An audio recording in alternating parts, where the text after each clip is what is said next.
Hi, everyone. Hello, everyone. Yes. I'm here today with one of my really good friends, Geraldine.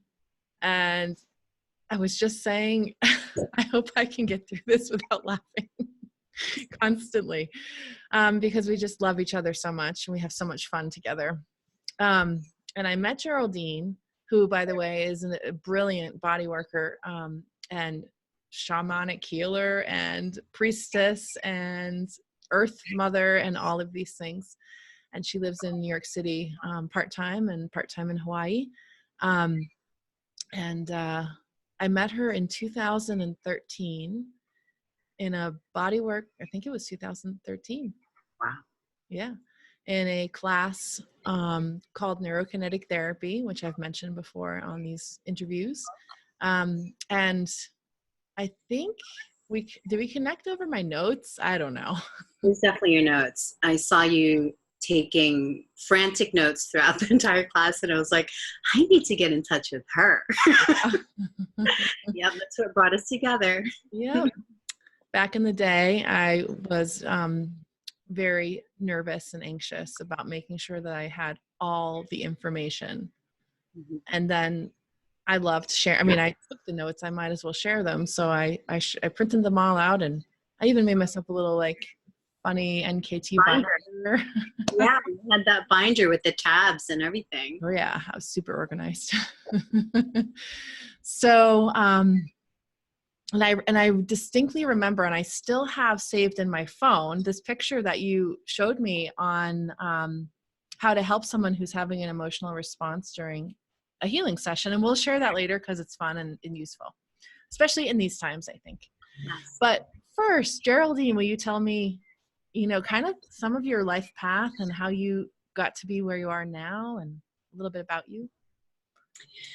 Okay. It's always a difficult question to answer because there are multiple paths always leading to this one point.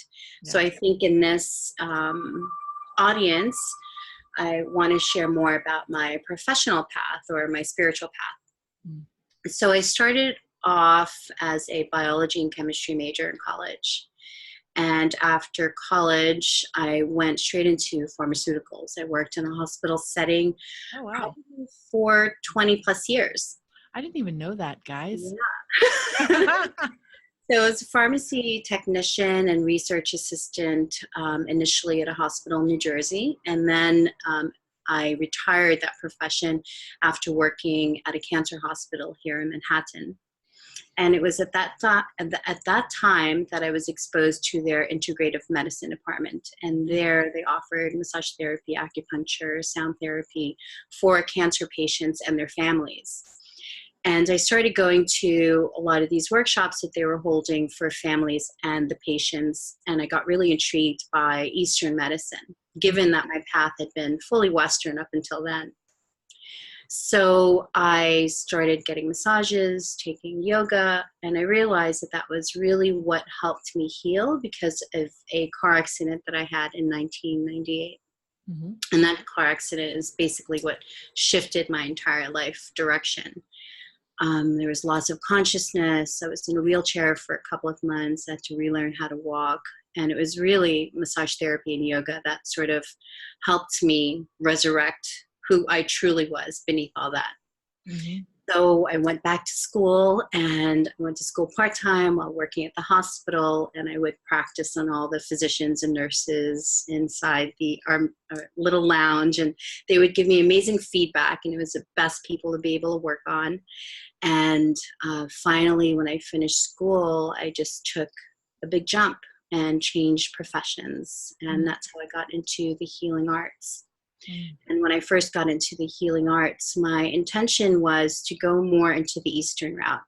Mm-hmm. I was really intrigued by shiatsu and 5-element theories and working more energetically. But I realized that I was very gifted in touch and working with people with chronic pain and in a rehabilitation sort of setting, given, I think, my hospital background. So I went full force into medical massage, working at a chiropractor's office, and also at a fitness facility where I excelled. I I think primarily because the member base there was very engaged with their physical bodies, so they were great partners in the process. I enjoyed working with people who had an investment in their outcomes. So that was a difference between working in a medical setting and a fitness setting. I think in a medical setting, it's a bit more challenging to engage them in the process with you. So from working in a fitness facility, I started building my toolbox and eventually moved out of that and went into more of a corporate setting because I wanted more ownership around massage therapy, and I wanted to teach more people as opposed to work on more people. And I started teaching at a college. I helped open up big businesses. I started doing more consulting. So I was working more higher level in the industry, but I really missed the one-on-one engagement. And so I went into private practice, and it's been now 7 years in private practice. And I realized the growth that I'm experiencing in private practice is really more about my own healing and how I can better show up as a human being on this earth. So sort of where I am now, and continuing to shift and ebb and flow with the universe. Beautiful. I did not know all that about you. Yeah, there's a lot there. Yeah, like the whole pharmaceutical stuff, I had no idea. Yeah, I really enjoyed that time in my life. I am very much an analytical, very detail-oriented. I loved the laboratory setting. I loved working with scientists and my lab code and working by myself. And that was really, I still geek out over that stuff a lot. That's why I feel like I tend to really lean on the science in addition to the spirituality, the work that we do. Yeah, that's super cool. That's why we're a good match. Because I'm like, science, whatever. But I had a similar path to you. I worked in a research lab for a long time. I had a very kind of masculine, rational way of working. Yeah. And I liked it because I thought that's how I was supposed to be working. So I had kind of this, I guess this is good, I guess, And I had like the opposite response. When I started to learn these new techniques that you and I know how to do, I would bring them into my coworkers, and most of them thought it was complete nonsense what I was doing. They're like, I feel nothing. Nothing's changing. So that was my path to kind of get over it. Like, okay, I can't help this person and they're not interested in what I'm doing. So that's fine. Whatever, So, yeah. Anyway, it's interesting. And I loved what you said about really enjoying working with clients that want to be your partner rather than be passive. Can you tell me more about, as a potential client of yours, what does that look like ideally? Well, I think one of the biggest lessons in this type of work is the fact that we're not really the ones doing the work. And it's about the engagement between you and your client. It's really about that relationship. And it's sort of requires their participation. It's not at all a passive experience, even if they're just laying there and I'm doing all of the work when it comes to the soft tissue manipulation.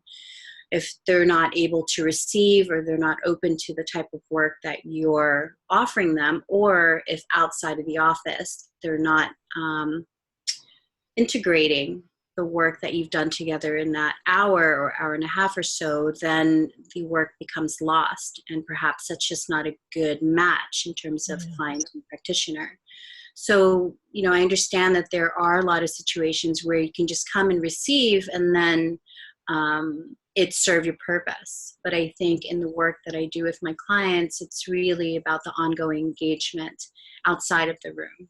I always say that my goal or my intention is to extend the wellness outside of the treatment space. Mm-hmm. And what we do in there is sort of just a touch point to be able to connect. Where are you now and how are you with these things? And then we work on that arrangement, and then they go into their life. Because if they're not able to apply any of those learnings or experiences or discoveries of themselves outside of the treatment room, then change may be slower or not even be possible.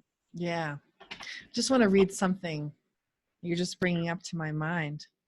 Hold on a sec. Hold on, everyone. Where was it? I got to go back in time to find it. Essentially, it was a post that I shared several years ago. I'm not going to be able to find it, but I'll paraphrase. It was a post that I shared several years ago when I was taking a class with one of my mentors. And she said, and she was very clear, she said, I will not work with clients who do not do their homework. Whatever the homework or the suggestion is that she's given them. Not that, not that her suggestions are like the only thing, but if people aren't engaging in between sessions, she will not work with them, because these people who do not do their homework and do not try to grow in between sessions in their own way are committed to being victims and staying victims. And I read it again because it was one of those Facebook memories. And I was like, oh yeah, like I'm sure there's actually a few clients that I see now, maybe a couple, who are kind of in the gray area on this. Mm-hmm. And I know you've probably worked with some people like this too, where it's like you're working harder than they are. Yeah. So it's a difficult, it's a difficult place to be for both the client and the practitioner. Mm-hmm. The client, because there's a lot of fear associated with who are they without that particular condition or illness. Mm-hmm. What would their life be like? And also, how would they be perceived, and who are they beneath all that?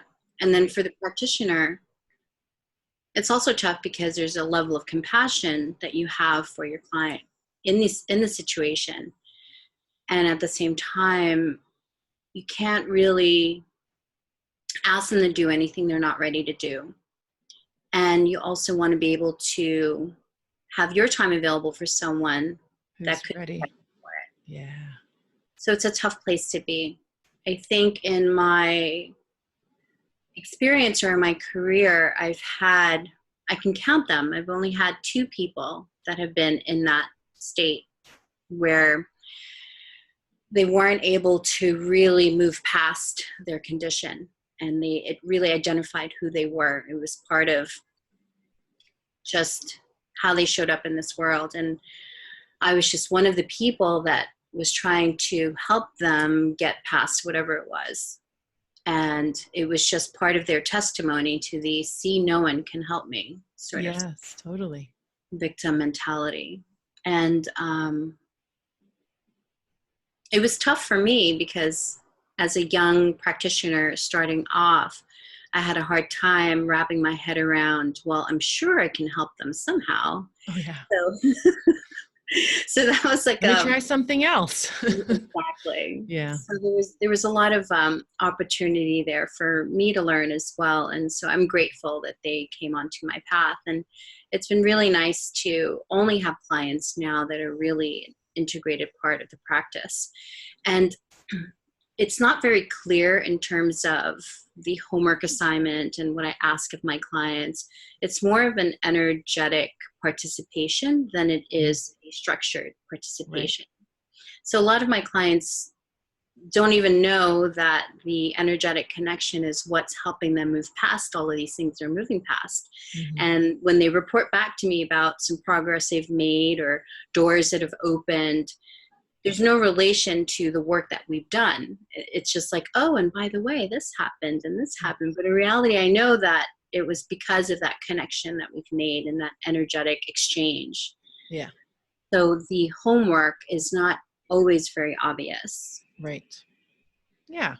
For me, the homework is not go, you know, meditate for 15 minutes every day or something like that. Mm-hmm. My intention with any kind of suggestions that I give is that for people to keep thinking and keep exploring in between sessions. And mainly the homework that I give people, honestly, is to jot things down as it comes up for them. Write down somewhere in a journal or on your phone in your notes app, whatever occurs to you in between this week and 2 weeks from now when I see you again, because those are going to be things that we can continue to unpack together. So yeah, that's really, yeah. And I think I like to think about all of us having contracts with each other so that we can learn and explore different dynamics. So for every client that I've had that has come into my practice who has been in victimhood and hasn't wanted to leave, that has persisted as long as I was willing to be in martyrdom with them.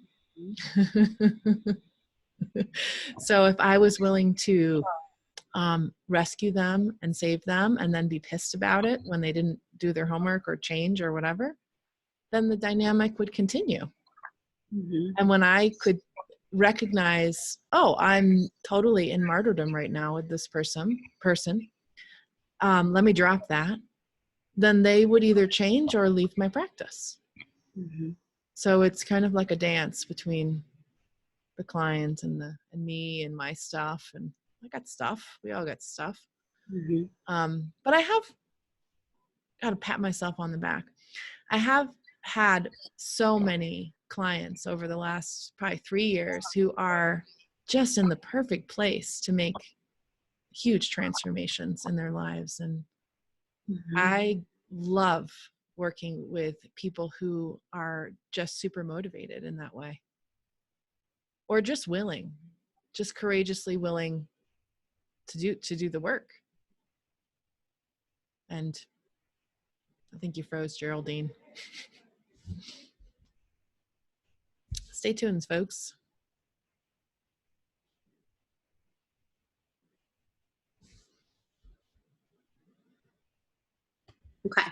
Okay, so we learned something there. We're back now. So anyway, blah, blah, blah, my things, and we're done with that part. Yes, so I loved what you said also about we're not doing the work, that the work is something that's organically coming out of the connection between the recipient of the healing and the channeler of the healing, or whatever you want to call it. That's really cool. Yeah, I think that too was a learned experience, having identified as an empath or someone who's like very sensitive all of these years. And I used to utilize that skill set or ability to be able to recognize where people hold pain in their body. Mm-hmm. But I learned over the years that was not a very healthy way. Yeah, you're right. Because it would just hurt our bodies and overtax our bodies. Yep. And so I started finding other ways to use this empathic ability. And it's more about having them tune into your energy as opposed to you tune into theirs. So that is where I see the connection. So I'm able to hold a field for my clients or a resonance with my clients where they can sort of join in, and it's there that the healing space is present. Yes. Another thing that one of my mentors says is that the people heal in our consciousness. Mm-hmm. So it behooves us to make sure that our consciousness is not in fear or in guilt or in worry or whatever. Yeah. I see our time is running out. I know. When did that happen? Okay, folks. So what we're going to do is we're going to We're going to have this be part one. We're going to start a new meeting and continue.